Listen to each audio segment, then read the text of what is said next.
یہ آخری عشرے میں آدمی جو ہے اللہ کی چوکھٹ پر ہی جا کر بیٹھ جائے، اپنے معمولات کو توڑے۔ اعتکاف کی روح یہ ہے کہ یہ جو ہمارے معمولات ہوتے ہیں، روٹین، یہ بھی غفلت پیدا کر دیتے ہیں۔ ایک عادت بن گئی ہے، صبح اٹھتے یہ کرنا ہے، پھر یہ کرنا ہے، پھر دفتر جانا، پھر آنا ہے، پھر یہ، اس کے اندر پھر وہ آدمی کوئی جاگتا ہی نہیں، ہوش میں آتا ہی نہیں۔ وہ گویا کہ ایک مدہوش سا ہے اور ایک وہ اپنا سائیکل چل رہا خود بخود۔ اس سائیکل کو توڑو، جیسے 5 دفعہ وہ سائیکل توڑتے ہو نماز کے لیے۔ ہاں یہاں آؤ، آؤ سجدے میں گرے لوہے جبی تازہ کرے، یاد کرو اللہ کو دوبارہ، اپنا عہد استوار کرو دوبارہ، ایاک نعبد و ایاک نستعین۔ اسی طرح سال میں ذرا یہ 9-10 دن بھی ایک دفعہ توڑو اپنے روٹین کو، جاؤ وہاں ڈیرا لگا لو مسجد کے اندر اللہ کے در پر، سوائے جو ناگزیر ہوائج انسانیاں ہیں، پیشاب وغیرہ کے لیے جانا ہے باہر جاؤ، وضو کرو، پھر آ کے بیٹھ جاؤ۔ محض فرحت حاصل کرنے کے لیے نہانے کی اجازت بھی نہیں ہے، غسل واجب ہو گیا ہو تو نہاؤ، ورنہ پھر یہ کہ ہیلے بتاتے ہیں ہمارے علماء کہ وضو کی نیت سے جاؤ غسل کر کے آ جاؤ، اس لیے کہ معلوم ہے کہ آج آدمی کی جو عادت بن گئی ہوئی ہے روزانہ نہ نہائے تو طبیعت پہ اثر رہتا ہے، لیکن اسی کو تو توڑنا ہے، اسی روٹین کو تو توڑنا ہے۔ اصل میں اجازت نہیں ہے، اصلاً اجازت نہیں ہے۔ آپ جو ہے جو بھی ناگزیر، ہاں اگر آپ کو فرض کیجیے کوئی ایسی شکل ہو گئی ہے، رات کو آخر سوئے تو ہے، سونے میں بدخوابی ہو گئی ہے، بہانا ہے تو جاؤ نہاؤ، ٹھیک ہے، غسل واجب ہے نہاؤ، اور یہ کہ پیشاب کی بہانے کی حاجت ہے جاؤ پوری کرو، وضو کرو، وہاں پکڑ کے بیٹھو، چاہے یہاں سو، یہاں ذکر کرو، یاد کرو، جو کرو کرو یہاں پہ، لیکن اور اس میں بھی خاموشی۔ وہاں ہمارے یہاں آج کل اس کے اندر بھی بڑے لمبے لمبے چوڑے پروگرام شروع کر دیتے ہیں، لوگ بیٹھے ہیں گپ بازی کر رہے ہیں۔ میں نے خود میدان عرفات میں لوگوں کو تاش کھیلتے دیکھا، تاش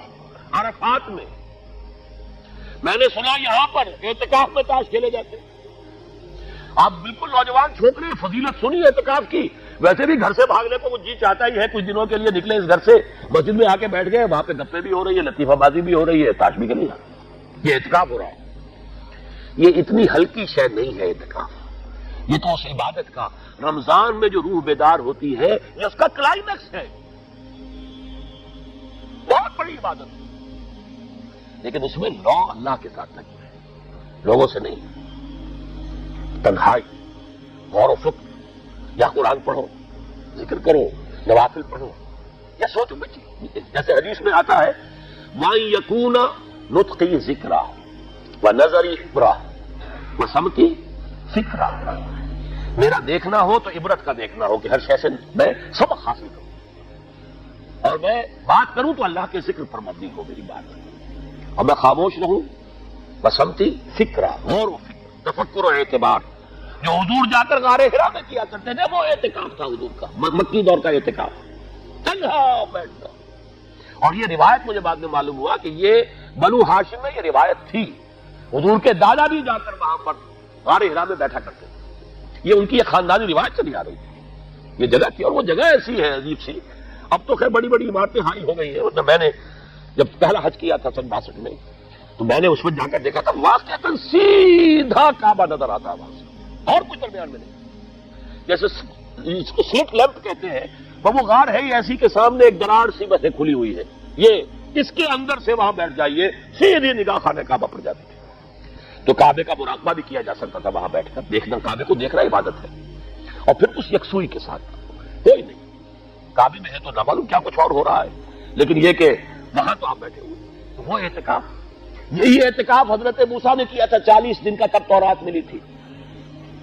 یہی 40 دن کا روزہ کیا رکھا تھا، یہ اگرچہ قرآن میں مذکور نہیں ہے، حضرت موسیٰ کا تو قرآن میں مذکور ہے، حضرت عیسیٰ کا انجیل میں مذکور ہے، 40 روز کا روزہ اور اعتکاف پہاڑوں میں کیا جاتا، تب انجیل ملی، یہی اعتکاف تھا جو حضور کر رہے تھے غار حرا میں، تب قرآن، اقرأ بسم ربک الذی خلق، خلق الانسان من علق، یہ تو اس کا ایک عکس، اس کی ایک جھلک ہونی چاہیے۔ میں نے روح اعتکاف پر بھی ایک زمانے میں تقریر کی تھی، میں نے دیکھا چھپی ہوئی تھی، اب پتہ نہیں کہیں اویلیبل ہے یا نہیں، ایک علیحدہ کتابچے کی شکل میں بھی تھی، ویسے عظمت سیام و قیام رمضان مبارک پر بھی میرا کتابچہ ہے، عظمت صوم، جس میں کہ پھر میں نے یہ انسان کے دو وجود اس کے بارے میں بھی خاصی وضاحت کے ساتھ گفتگو کی، وہ بھی میرا کتابچہ ہے، شاید بات اس میں ہوں گے۔ تو فرمایا جب تم اعتکاف میں ہو تو ان کے ساتھ مباشرت نہیں کر سکتے، تلک حدود اللہ ہے، یہ اللہ کی حدود ہیں، فلا تقربوها، ان کے قریب مت جانا۔ قرآن مجید میں حدود اللہ کے لیے یا تو آتا ہے فلا تعتدوها، یہ اعتدا کہتے ہیں کسی حد کو کراس کر جانا، تجاوز کرنا، اور جہاں زیادہ احتیاط کی بات ہے وہاں فلا تقربوها، آخری حد کے قریب تک نہ چلے جانا، مبادا کہیں غلطی سے قدم جو ہے ادھر پڑ جائے. جیسے حضور نے حدیث کے اندر بیان فرمایا الا لکل ملک حمل، ہر بادشاہ کی ایک محفوظ چراگاہ ہوا کرتی تھی، اسی کے جانور اس میں چریں گے، کوئی رعیت میں سے کسی کی بھیڑ بکری، کسی کا کوئی جو ہے گھوڑا وہاں نہیں آ سکتا. اب اگر کسی کا گھوڑا یا کسی کی بھیڑ بکری چلی گئی، وہ مجرم ہو گیا، پکڑا جائے گا، گردن ماری جائے گی. تو انہوں نے فرمایا کہ اللہ کی بھی ایک محفوظ چراگاہ ہے. اللہ کی حما کیا ہے؟ محارمہ، جو چیزیں اس نے تم پر حرام کر دی، ان کے قریب نہ جانا.